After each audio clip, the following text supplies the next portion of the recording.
তাদের এ পর্যন্ত বাংলাদেশে কোথায় একটা মেম্বার কোনো এমপি প্রার্থী থাকবে না। আপনি কারে ভোট দিতেন আপনিও জানবেন না, কে আপনার এমপি আপনি সেটাও জানবেন না। কোনো দায়িত্ব থাকবে, এগুলো করি বাংলাদেশের এই নির্বাচনকে আবার বিলম্বিত করার একটা চেষ্টা করছি। সেফ হাসপাতাল, নরমাল ডেলিভারিতে আপনার আস্থার হাসপাতাল। এখন একটা দল বাইরে যে কিছু এটা বিআর পদ্ধতির নির্বাচন চায়, কোনো এমপি প্রার্থী থাকবে না। আপনি কারে ভোট দিতেন আপনিও জানবেন না, কে আপনার এমপি আপনি সেটাও জানবেন না। কোনো দায়িত্ব থাকবে,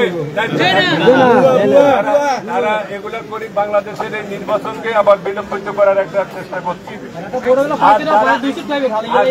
আর তারা তাদের এ পর্যন্ত বাংলাদেশে কোথায় একটা মেম্বার আওয়ামী লীগ আমলে তারা ভোটে বিশ্বাস করতো। এখানে তারা চেয়ারম্যান মেম্বার আগেই বানায়, পয়সা খাইয়ে ভোট পাঠানোর প্রয়োজন নাই। একটা সরকারি খরচে একটা আনুষঙ্গিক কাজ সেরে বস এমপি হয়।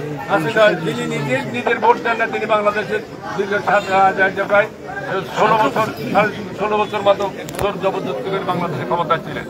তাই বন্ধুরা আমার, আমরা এই সমস্ত পতিত স্বৈরাচার এবং নতুন করে যারা চক্রান্ত করছে বাংলাদেশের গণতান্ত্রিক ব্যবস্থার জন্য নস্যাৎ করার, আমরা তাদের বিরুদ্ধে ঐক্যবদ্ধ থাকবে। আমরা চাচ্ছি তত্ত্বাবধায়ক সরকার অবিলম্বে রোড ম্যাপ গ্রহণ করে তারা নির্বাচনের তারিখ ঘোষণা করবে। জনগণ ভোট দেওয়ার জন্য অধিক আগ্রহী আছে। কোন রকমের সালিশ দরবারের নিজেদেরকে সম্পৃক্ত করা যাবে না। আবার একজনের ওই যে দোকানপাট দখলবাজি এগুলো করা যাবে না। অন্যায় যেটা অন্যায় সেটা আমাদের দায়িত্ব হচ্ছে কোনো বাজার ঘাট হাট বাজার কোন রকমের জায়গা জমির এটা বিচার আচার করবে কে? উকিলেরা, তাদের কাছ থেকে টাকা ভাগা জমি বাবা এরা। আর উভয় পক্ষের কিন্তু শাস্তি দেওয়া হবে। যে এদেরকে সালিদার মানবে তাদেরকে ধরা হবে, কারণ এরাই তো এদেরকে সুবিধাটা করে দেয়। আমাদের লক্ষ্মীপুর আছে একবার লিঙ্কন যদি আবার তোমার কথা বলে গেছিল, ওই চোরের বাচ্চা চোর, তার বোর কাছে পাওয়া গেছে 3,500 কোটি টাকা। তাহলে এই যে তারা বাংলাদেশের মানুষের লুটপাট করেছে, আমরা বিগত আন্দোলন সংগ্রামে আমি এই এলাকার দায়িত্ব থাকাকালীন শর্ত আমি আপনাদেরকে টাকা দিবে নাইনি। আপনার এই স্বাক্ষর বাজেতে বরবস্টের হাটের লোকজন, প্রত্যেকটা ওয়ার্ডের লোকজন আপনার লক্ষ্য গেছেন না? প্রত্যেকটা আন্দোলন সংগ্রামে অংশগ্রহণ করছেন না? করছেন কি জন্য? আপনার ভোট আপনারা দিতে পারেন।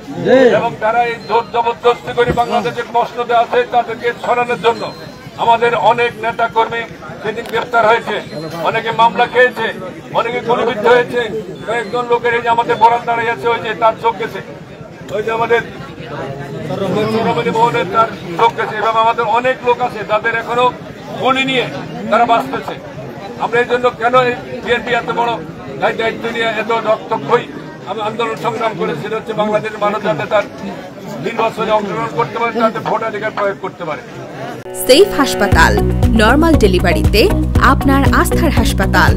সেফ হাসপাতাল, স্টেডিয়াম রোড, সদর, লক্ষ্মীপুর।